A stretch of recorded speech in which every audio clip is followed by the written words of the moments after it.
everyone! Welcome to my YouTube channel.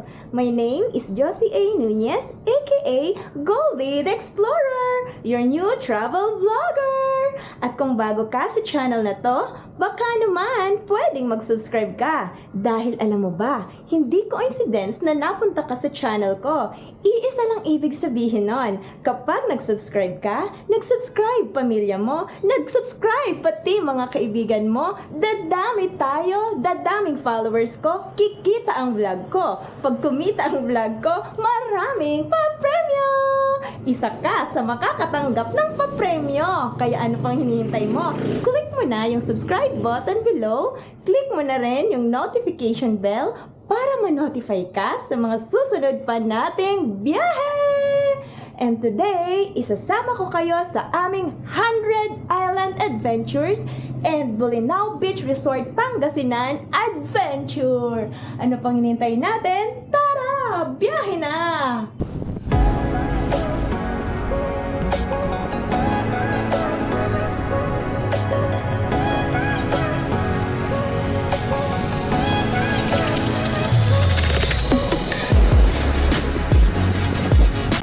Say hi! Hi! Hello!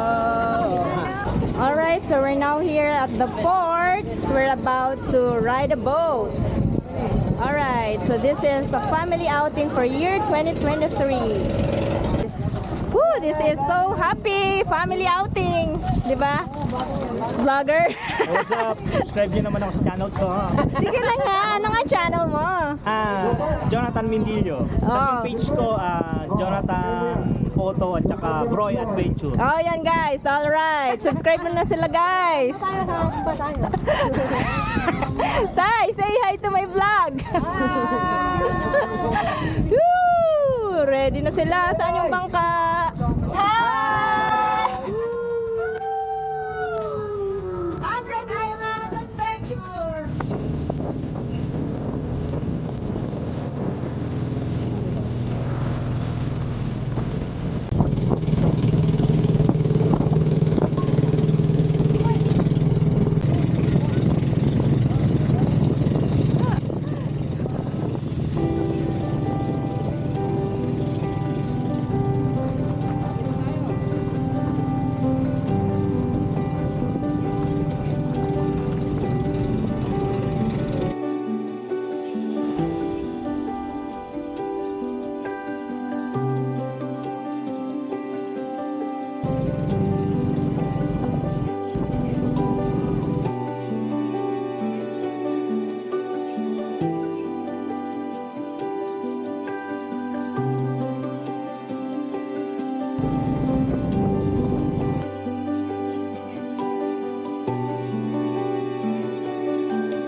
So while you are approaching the Pilgrimage Island, ganyan kaganda yung makikita nating view. Ayan, at saka yun yung floating bridge na yon. Doon tayo dadaan, paakyat doon sa bundok na yon para makita natin yung giant statue of Christ na tinatawag nila dito. Right, so nandito na kami. Yun.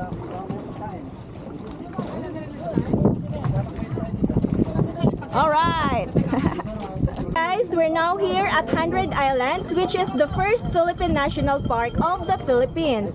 And this island is composed of 124 islands at high tide and 123 islands at high tide. I mean 124 islands at low tide and 123 islands at low tide. Pero hindi lahat ng islands na yun, guys, ay pwedeng puntahan. Yung mga developed islands lang ang pwedeng puntahan and the rest dadaanan natin when we're going to the developed islands. Alright guys, so our next stop, we will show you.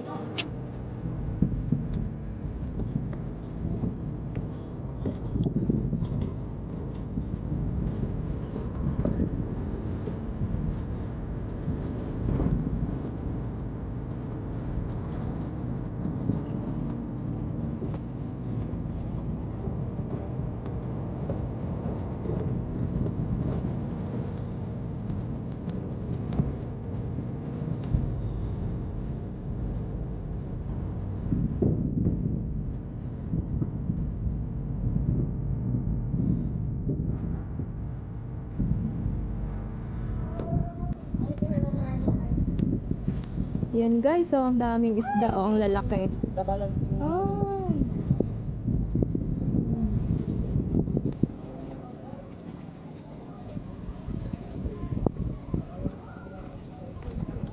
Bye.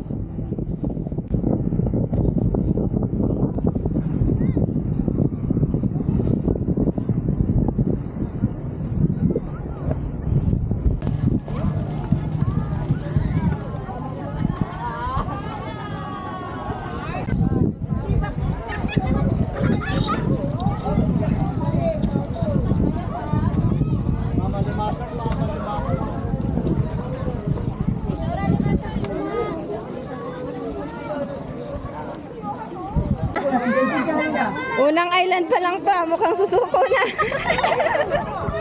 Pasol. Para sa masayang buhay.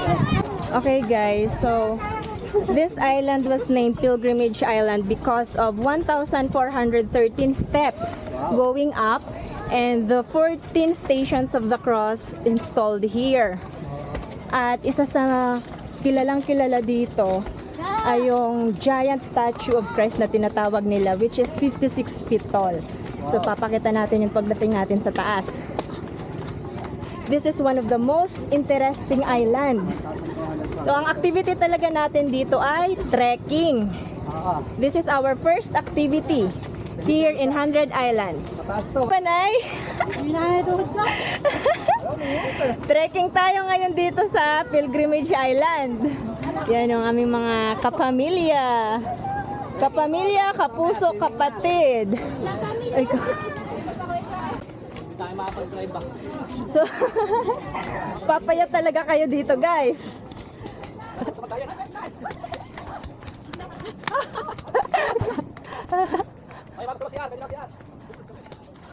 Pagoda mag-trekking. 1,413 steps to, guys. Kinaya ng mga bata, oh. Oh, galing. Let's go to the next. Kabibilis talaga ng mga bata, oh. Lakas pa ng mga buto. Yun, ito na pala yung malaki. The giant statue. Ganda dito.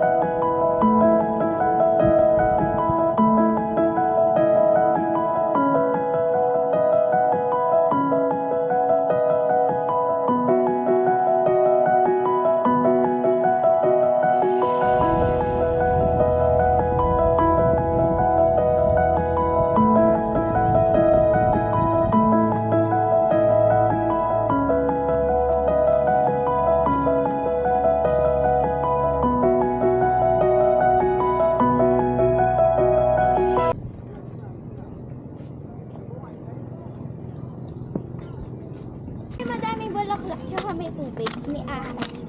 Tara na, swimming na tayo. Ate!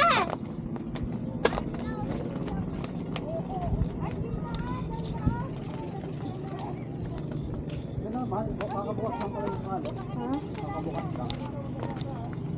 Kaya nga. Sarado lang yung Ayun, so doon kami kanina dumaan. Galing doon. Yung dinaanan. So babalik na tayo doon sa bangka namin. Okay, let's go!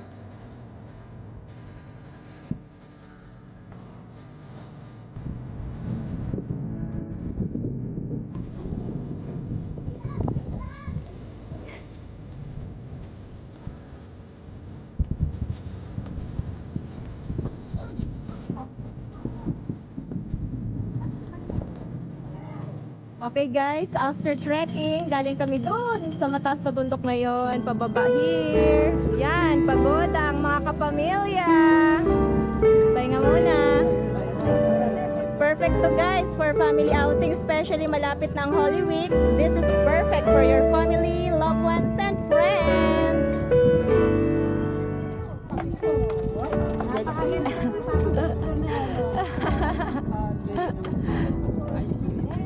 Kalamig naman pala dito.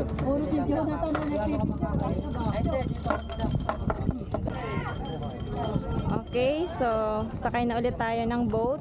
Pupunta na next island ating pupuntahan daw, sabi ng tourist guide namin ay Quezon Island. Alright.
one of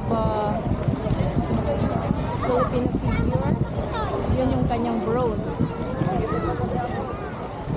Alright, so this is the most developed island here in 100 Islands. And here it offers more activities. You can have here banana boating and other activities. Sorry sir, sorry sir. Bakit ba tayo sa harap sir? Bakit ba tayo kumukuha sa harap sir? Aray ko! Bantu ka. Ayos. Ang dito mo dito picture po. Wait lang, wait lang! Ah, picture pa, picture. Wait lang! Dito picture.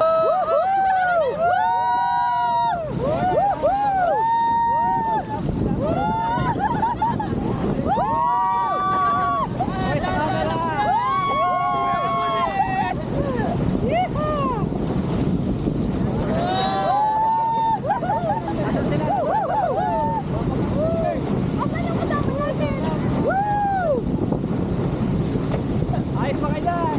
Ayos pa.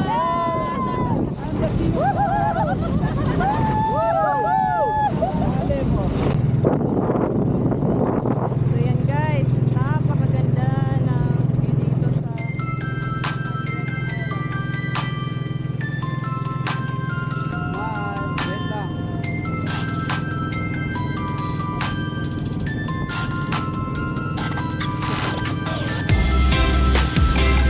Yan po.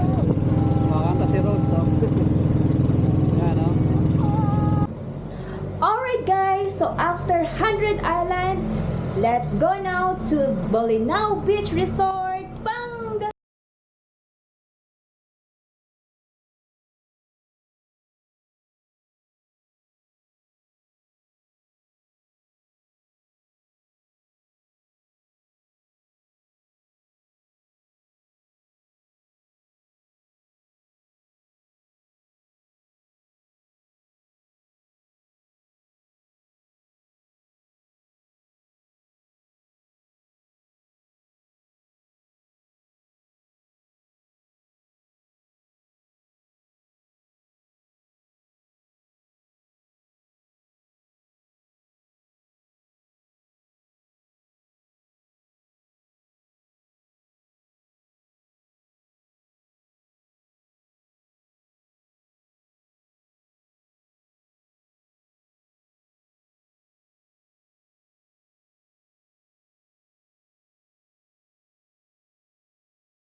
Dito guys. Ayan.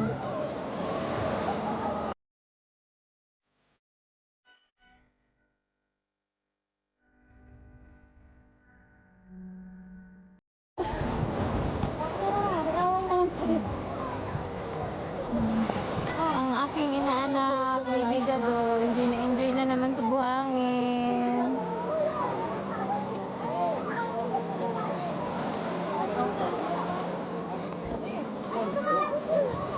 Mga pamangkin. Hi, Chari. Hi, Jam Jam. Ganda ng ano dito, guys. Buhangin, napaka-pinos. Ang linis ng dagat, ha? Oo nga. Sige, ano ka, snorkeling.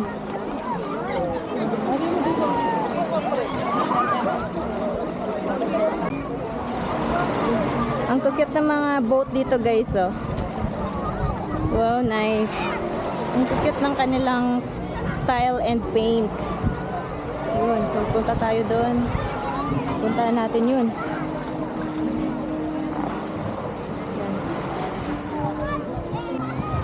Back side, front, another side.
Ada isa pa. Ibang pose naman. Ibang pose. Oh. Wow! Galing talaga niya. Very good. Oh, si Ate Chari, Ate Chari.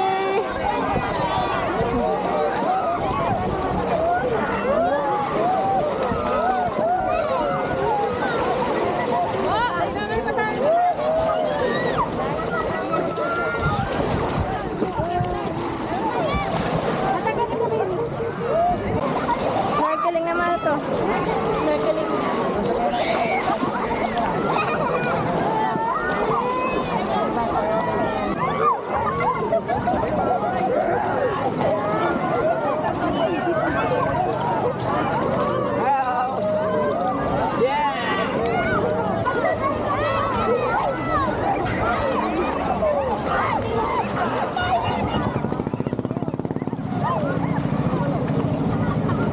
Ayan oh, snorkeling. Snorkeling time here at Bolinao, Pangasinan. Ang name ng resorts ay Coral del Fuego Beach Resort. Si mga nag-enjoy. Birthday niyan ngayon. Happy birthday, mahal ko. Enjoy your snorkeling. Hanap pa isda. Isda ba? Dapat meron pala tayo pang pagkain ng isda. Ayos. Yes, smile. Yes. Happy birthday. Nice. Thank you everyone for your greetings. Love you all. Amen. Woo. Hi, Ate Nina. Banana! Ako si Banana! PJ, PJ.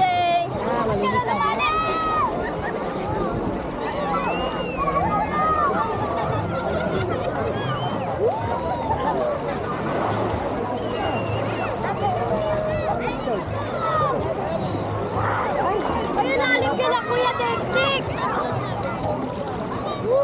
Oh, wait na.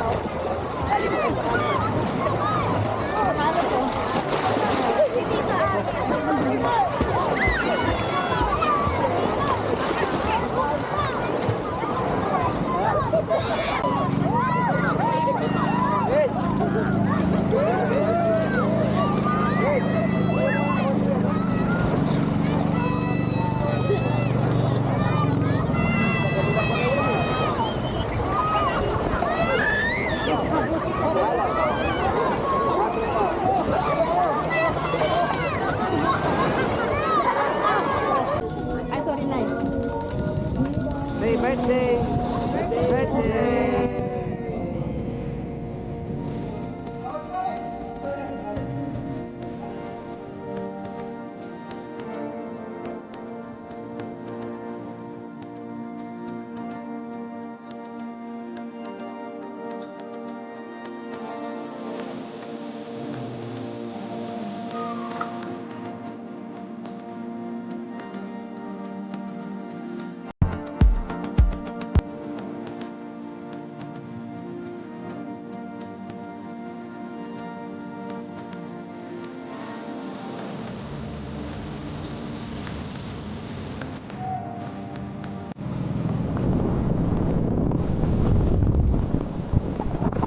Thank you guys sa panonood ng aking vlog hanggang sa dulo.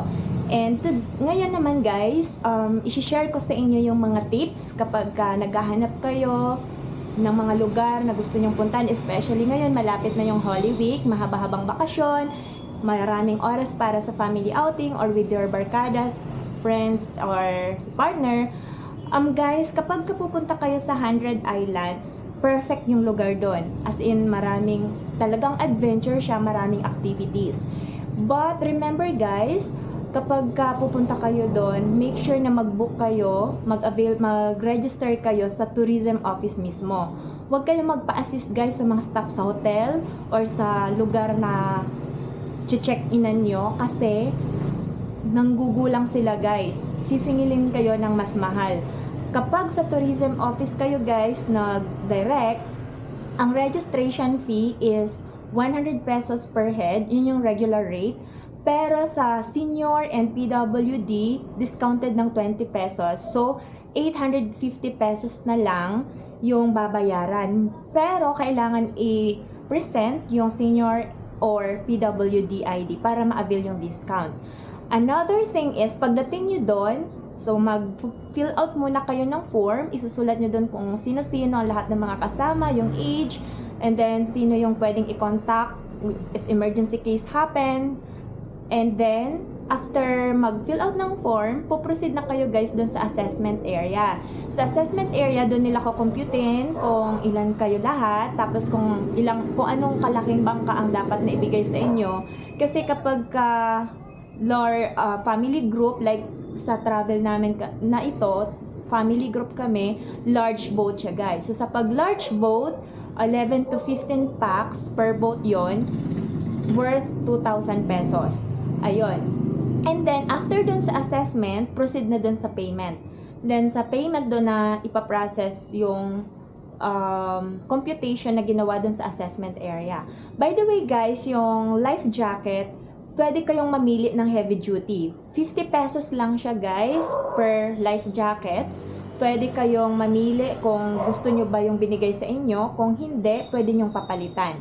Basta make sure na maganda ang life jacket nyo guys or life vest para mas malakas yung loob nyo mag-adventure, snorkeling, swimming, cliff jumping, and so on.